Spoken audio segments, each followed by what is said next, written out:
bring in Dr. Webster Tarpley. He's an author and historian, and he joins us from Washington. Dr. Tarpley, thank you very much for joining us here on Press TV. This is the third war we're seeing being waged against the Palestinian population of Gaza. We saw Operation Cast Lead, we saw Operation Pillar of Defense, and now Operation Protective Edge. In your capacity as a historian, when you look at the Israeli occupation, the question that arises is why Gaza? What do you think? Well, I think what we're seeing is a barbaric policy. I think the world has now concluded, or much of the world has concluded, that Netanyahu is a madman and that he's got to be stopped, and that the Israeli Security Cabinet is a collection of people who have lost all touch with reality. I think Netanyahu has been defeated politically in each of the three adventures that you mentioned, the 2006 in Lebanon, a defeat, 2008 in Gaza, and then there's actually another one, I think, about 2 years ago in Gaza, which is similarly a defeat.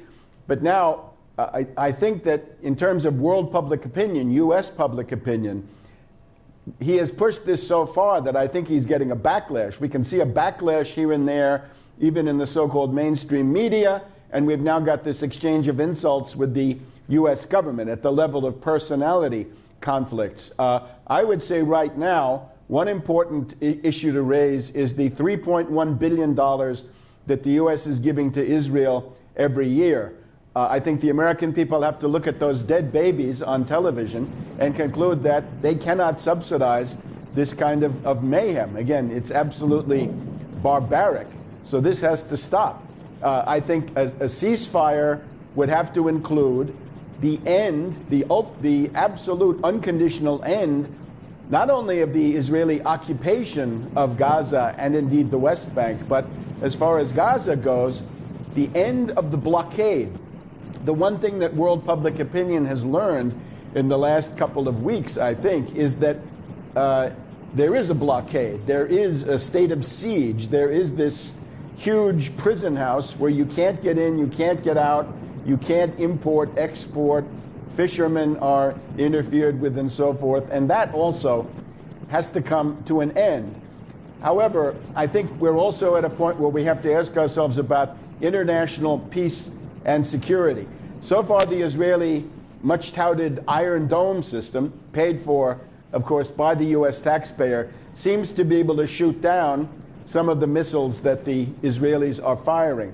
But what happens if other actors enter this conflict, right? Suppose there are missiles coming from Lebanon. Suppose there are missiles coming from parts of Syria. We don't know. There's a completely chaotic and lawless situation there. I don't think the Israeli Iron Dome would function so well if it had to deal with missiles coming from another direction. If Israel then gets back under rocket fire, given the mentality of this madman Netanyahu, we have to consider the possibility that he might go nuclear in response to this terrible situation. Netanyahu, I think it's clear, has to go. Somebody's got to kick him out of the Israeli government in order to make peace. But my main point is this. In order for this not to turn into World War III, which it certainly can do, we've got to have an international peace conference. The only way I think that a solution to this is going to be implemented is if it's imposed. Certainly Netanyahu, the Israeli political parties, have shown complete contempt for the demand for peace coming from the world community.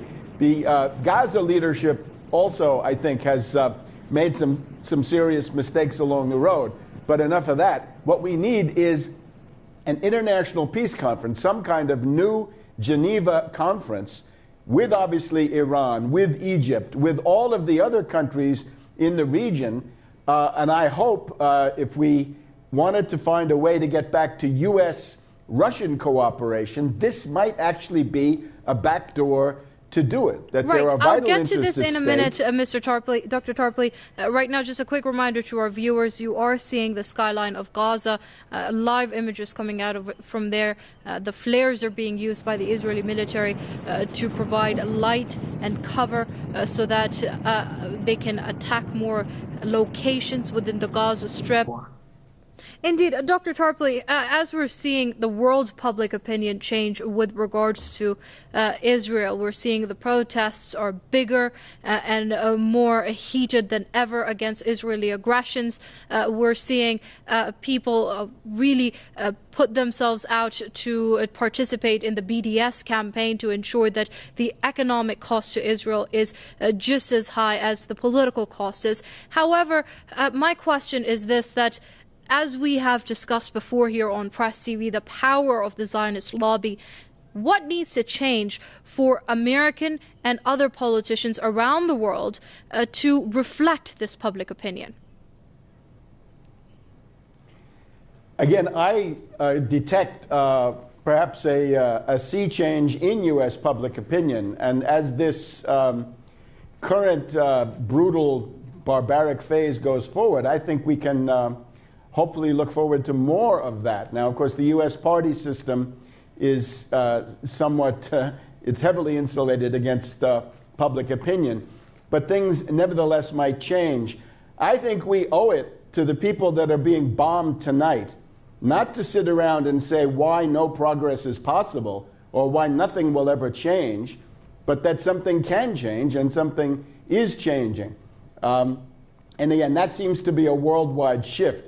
I would just say again, if you want to get out of this situation, there's got to be something like the Geneva Accord of 2003 of Yasser Abed Rabo and Yossi Beilin, and people, I think, know what the general outlines are.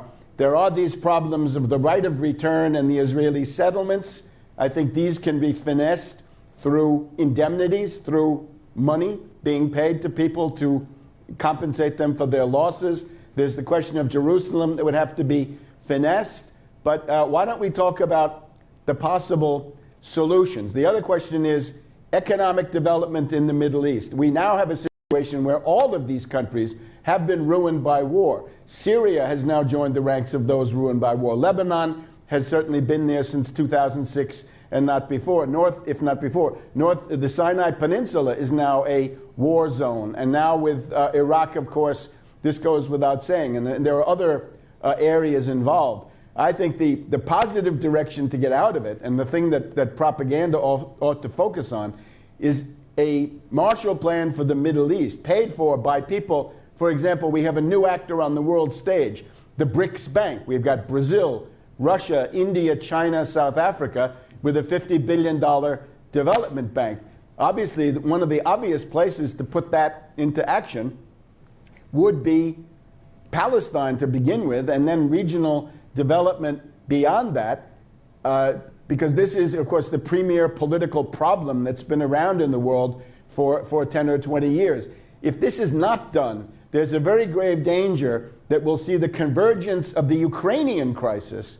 The Ukrainian crisis is more dangerous in some ways because the actors that are likely to clash there are already armed with nuclear weapons. In the case of Gaza and Israel, the nuclear escalation is a little bit more indirect, but it's equally threatening. So these have to be brought to a halt right now. And it seems to me that all persons of goodwill can certainly unite on that platform. And if you're supporting Netanyahu, obviously Netanyahu is the product of this long-term ideological development. But at the same time, let's not kid ourselves. If you could knock him out of the box, somebody else might have a different demagogic political approach and be more amenable to some other method, right? Some kind of a change.